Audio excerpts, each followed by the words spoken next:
चेतन और गौतम बाइक पर सवार अपने एक दोस्त की शादी से आ रहे थे। तभी चेतन ने गौतम से कहा, यार शादी में खाना तो अच्छा था, लेकिन शादी में गोलगप्पे नहीं थे यार। और तुझे तो पता ही है मुझे गोलगप्पे कितने पसंद है। गोलगप्पे खाए बिना खाने का मजा ही नहीं आता। चेतन ने इतना कहा ही था कि तभी गौतम को सामने एक गोलगप्पे का ठेला दिखाई दिया।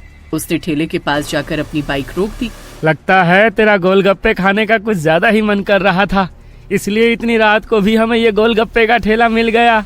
अरे गोलगप्पे का ठेला तो मिल गया, लेकिन उसके साथ साथ इतनी सुंदर लड़की भी मिल गई। देख तो, इतनी सुंदर लड़की रात को सुनसान सड़क पर इस तरह गोलगप्पे बेच रही है। अरे तुझे गोलगप्पे से मतलब है या इस लड़की से? चल जल्दी से खाने चलते हैं। गौतम और चेतन गोलगप्पे के ठेले पर गोलगप्पे खाने के लिए जाते हैं और लड़की गोलगप्पे खाने के लिए उन दोनों को एक एक कटोरी देती है और गिनती कर कर के उन्हें गोलगप्पे खिलाती जाती है। आप दोनों के 50 रुपए हो गए सर। अरे 50 क्या, हम तो तुम्हें 100 रुपए भी दे देंगे। वैसे इतनी रात गए यहाँ पर ठेला लगाना अच्छी बात नहीं है। तुम एक काम करो, हमारे साथ चलो, मैं तुम्हें अच्छी नौकरी लगवा देता हूँ। उसके बाद तुम्हें इस तरह रास्ते पर गोलगप्पे नहीं बेचने पड़ेंगे। नहीं सर, मुझे कोई नौकरी नहीं चाहिए। ये मेरा काम है और मैं अपने काम को करके बहुत खुश हूँ। आप बस मुझे मेरे पैसे दे दीजिए। सीमा बार बार उनसे अपने पैसे मांगती है, लेकिन फिर भी वो दोनों उसे उसके पैसे नहीं देते और उसके साथ बार बार बदतमीजी करने लगते हैं। अचानक सीमा को बहुत गुस्सा आता है और वो एक सुंदर सी लड़की से बदलकर एक भयानक चुड़ैल का रूप ले लेती है। बहुत देर से समझा रही हूँ तुम दोनों को, लेकिन तुम्हें मेरी बात समझ नहीं आ रही। अब मुझे तुम दोनों से कोई पैसे नहीं चाहिए। अब तुम दोनों का खेल खत्म। दोनों चुड़ैल से डर कर वहाँ से भागने की कोशिश करते हैं। वो दोनों जल्दी से जाकर अपनी बाइक पर बैठते हैं, लेकिन उनकी बाइक अपने आप ही हवा में उड़ने लगती है। चुड़ैल अपने हाथ लंबे करके उन दोनों को गर्दन से पकड़कर अपने सामने लाकर खड़ा करती है।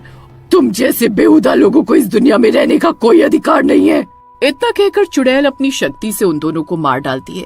अगले दिन जब लोग वहाँ से गुजरते हैं तो पुलिस को उन दोनों की मौत की खबर मिलती है। शिंदे, जल्दी से वहाँ पर सब चेक करो। अगर कोई सीसीटीवी हो तो फुटेज निकाल कर लेकर आओ। इंस्पेक्टर के कहने पर हवलदार वहाँ जाता है और आसपास की जगह को चेक करता है। तभी उसे एक दुकान के बाहर सीसीटीवी कैमरा लगा हुआ दिखाई देता है।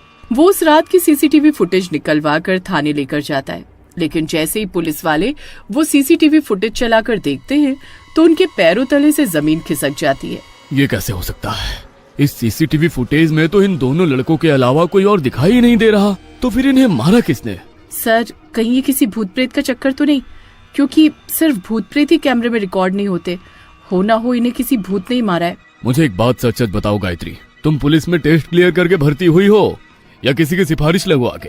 क्योंकि जिस तरीके की तुम बात कर रही हो ना, उन बातों से तुम पुलिस वाली कम और तांत्रिक ज्यादा लग रही हो। अरे सर, आप भी ना, मैंने तो आपको वही बताया जो मुझे सही लगा। आप खुद ही बताइए, अगर कैमरा रिकॉर्डिंग में इन दोनों के अलावा कोई और है ही नहीं तो इन्हें मारा किसने? लेडी कांस्टेबल की बात इंस्पेक्टर के दिमाग में भी शक पैदा कर देती है, लेकिन पुलिस होने के नाते वो इस बात पर यकीन नहीं कर सकते थे, इसलिए वो इस बात को रफा दफा कर देते हैं। कुछ दिन बाद कुछ लोग पुलिस स्टेशन के बाहर आकर पुलिस वालों के खिलाफ विद्रोह कर देते हैं। ये सब पुलिस वाले सिर्फ सरकार के पैसे खा रहे हैं। यहाँ इतने महीनों से सावित्री चौक पर इतने कत्ल हो गए, लेकिन अभी तक इनको पता नहीं लगा कि आखिर लोगों को मार कौन रहा है। मेरे पति का कातिल आज तक नहीं मिला। कैसा कानून है ये? देखिए मैडम, हम भी उस खूनी को ढूंढने की कोशिश कर रहे हैं, लेकिन हमें पता ही नहीं लग पा रहा है कि वो है कौन। जितनी बार भी हमने सीसीटीवी की फुटेज चेक की है, उतनी बार हमें वहाँ पर कोई नजर ही नहीं आया। फुटेज में सिर्फ वही लोग नजर आते हैं जिनका कत्ल हुआ। कत्ल करने वाला कैमरे के सामने दिखाई ही नहीं देता। अरे कत्ल करने वाला इंसान है या भूत जो कैमरे के सामने दिखाई नहीं देता? आप सब लोगों की काम करने की नियत ही नहीं है, वरना क्या अब तक एक कातिल नहीं पकड़ा जाता? आप लोगों के खिलाफ तो शिकायत होगी, शिकायत, तभी आप लोगों की अकल ठिकाने आएगी। पुलिस वाले बड़ी ही मुश्किल से लोगों की भीड़ को वहाँ से भेजते हैं। तभी पुलिस इंस्पेक्टर बड़ी ही टेंशन में बाकी सबसे कहता है, ये केस बहुत ही अजीब होता जा रहा है। अब से हमें छुपकर वहाँ पर नजर रखनी होगी। वो खूनी ज्यादा दिन तक चुप नहीं बैठेगा, पर इस बार जैसे ही वो ऐसा करने की सोचेगा, हम मौके पर ही उसे पकड़ लेंगे। लेकिन सर, अगर वो खूनी कोई भूत हुआ और उसने हमें पकड़कर मार डाला तो क्या होगा? तुम्हारा दिमाग तो खराब नहीं हो गया है? पता नहीं यहाँ पर सारे पुलिस वाले कैसी कैसी बातें करते हैं। इंस्पेक्टर अपनी टीम के साथ रात को सावित्री चौक पर नजर रखने लगता है। तभी एक रात को वो देखते हैं कि एक गोलगप्पे वाली ने वहाँ पर अपना ठेला लगाया है और कुछ लड़के उसके पास गोलगप्पे खाने के लिए आए हैं। आप दोनों के 100 रुपए हो गए सर। सर, मुझे मेरे पैसे दे दीजिए। ये लड़की तो चुपचाप यहाँ पर अपना काम कर रही है। मुझे नहीं लगता कि ये किसी का खून कर सकती है। सर, किसी की शक्ल के ऊपर कुछ थोड़ी ना लिखा होता है, क्या पता इसी ने वो सब खून किए हो, लेकिन वो सब तो देखकर ही पता लगेगा। पुलिस वाले वहीं छुपे रहते हैं।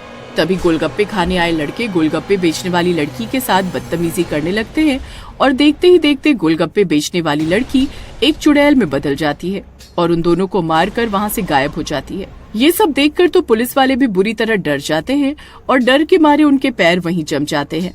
मैंने आपसे कहा था ना सर कि ये किसी भूत का काम है, और अब तो हमने अपनी आंखों से देख लिया है कि इन दोनों लड़कों को चुड़ैल ने मारा है। हम जल्दी से यहाँ से निकल जाते हैं, वरना अगर उसके हत्थे चढ़ गए तो क्या पता वो हमें भी मार डाले। नहीं बबीता, इस मामले को हम जैसा सोच रहे हैं ये मामला मुझे कुछ अलग ही लग रहा है। इसके लिए हमें पुजारी जी की मदद लेनी होगी। पुलिस इंस्पेक्टर अगली सुबह अपनी टीम को लेकर गांव के मंदिर पहुंच जाता है। वहां जाकर वो पुजारी जी को सारी बात बताते हैं। पुजारी जी रात को उस चुड़ैल को पकड़ने के लिए सावित्री चौक पर जाते हैं। वहाँ पर गोलगप्पे का ठेला लगा हुआ था और गोलगप्पे बेचने के लिए एक सुंदर सी लड़की वहाँ खड़ी थी। पुजारी जी समझ गए थे कि ये वही चुड़ैल है, लेकिन इससे पहले कि पुजारी जी कुछ कर पाते, गोलगप्पे वाली चुड़ैल का ध्यान पुजारी जी पर चला गया और वो तुरंत ही वहाँ से गायब हो गई। अरे नहीं, मुझे पहले ही सावधान होकर जाना चाहिए था। ये तो मुझे देखते ही गायब हो गई। इसे पकड़ने के लिए मुझे कुछ और तरीका अपनाना होगा। अगले दिन पुजारी जी एक जवान लड़के को वहाँ पर भेजते हैं। आज भी वहाँ पर गोलगप्पे का ठेला लगा हुआ था। पुजारी जी अपने साथ लाए हुए लड़के नितिन को वहाँ पर गोलगप्पे खाने के लिए भेज देते हैं। आप बस 2 मिनट रुकिए, मैं अभी आपके लिए गोलगप्पे लगाती हूँ। पुजारी जी वहाँ एक पेड़ के पीछे ही छिपे हुए थे। गोलगप्पे वाली नितिन को गोलगप्पे बना कर देती है। नितिन उससे काफी सारे गोलगप्पे खा जाता है। सर, आपके 70 रुपए हो गए। गोलगप्पे वाली के कहते ही नितिन उसे अपनी जेब से पैसे निकाल कर दे देता है और वहाँ से जाने लगता है। तभी वो कहती है, तुम ऐसे पहले लड़के हो जो बाकी लड़कों की तरह नहीं है, इसलिए तुम बच गए। गोलगप्पे वाली नितिन के साथ बातों में उलझ जाती है और इसी बात का फायदा उठाकर पंडित जी उसके ऊपर गंगा जल छिड़क कर उसे कैद कर लेते हैं। उसके चारों तरफ एक गोल घेरा बन जाता है। सुंदर सी लड़की से बदलकर अब वो एक भयानक चुड़ैल का रूप ले लेती है। वो घेरे से बाहर निकलने की कोशिश करती है, लेकिन ना तो वो घेरे से बाहर निकल पाती है और ना ही वहाँ से गायब हो पाती है। ये क्या किया तुम लोगों ने? मुझे छोड़ो, मुझे इस घेरे से आजाद करो। अब तो तू तभी इस घेरे से आजाद होगी जब तू ये बताएगी कि तूने क्यों इतने सारे लड़कों की जान ली। सच सच बता कि आखिर तूने ये सब क्यों किया। अगर ऐसा नहीं करती तो और क्या करती? वो सब इसी के लायक थे, इसलिए मैंने उन्हें मौत के घाट उतार दिया। आज से 3 साल पहले यहाँ पर मैं अपना गोलगप्पे का ठेला लगाती थी, लेकिन कुछ लड़कों ने मेरे साथ बदतमीजी की और मुझे मार डाला।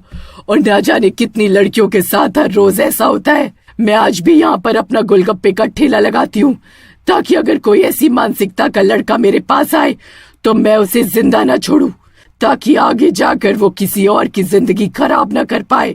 मैं मानता हूँ कि तुम्हारे साथ जो भी हुआ बहुत गलत हुआ, लेकिन किसी को उसके कर्मों की सजा देना भगवान का काम है और यहाँ पर भी न्याय करने के लिए पुलिस है। तुम ये सब बंद करो और मुक्त हो जाओ। नहीं, मैं मुक्त नहीं होना चाहती। मैं बस अपनी जैसी मासूम लड़कियों को ऐसे दरिंदों से बचाना चाहती हूँ। मैं कभी किसी बेगुनाह को नहीं मारूंगी, इस बात का मैं आपसे वादा करती हूँ। गोलगप्पे बेचने वाली चुड़ैल की बातें सुनकर पुजारी जी और नितिन का मन भी उसकी बात मानने को करता है। वो उसे मुक्त किए बिना ही उस घेरे को मिटाकर वहां से आ जाते हैं। लेकिन पूरे गांव और आसपास के गांव में ये खबर पानी की तरह फैल जाती है। गोलगप्पे बेचने वाली चुड़ैल के डर से अब लड़के लड़कियों से बदतमीजी करना तो दूर, उनकी तरफ देखने से भी घबराते हैं। गोलगप्पे बेचने वाली चुड़ैल का जो मकसद था वो आखिरकार पूरा हो जाता है। लेकिन आज भी जब कोई लड़का उसे ऐसी हरकत करता दिखाई देता है तो वो उसे जिंदा नहीं छोड़ती।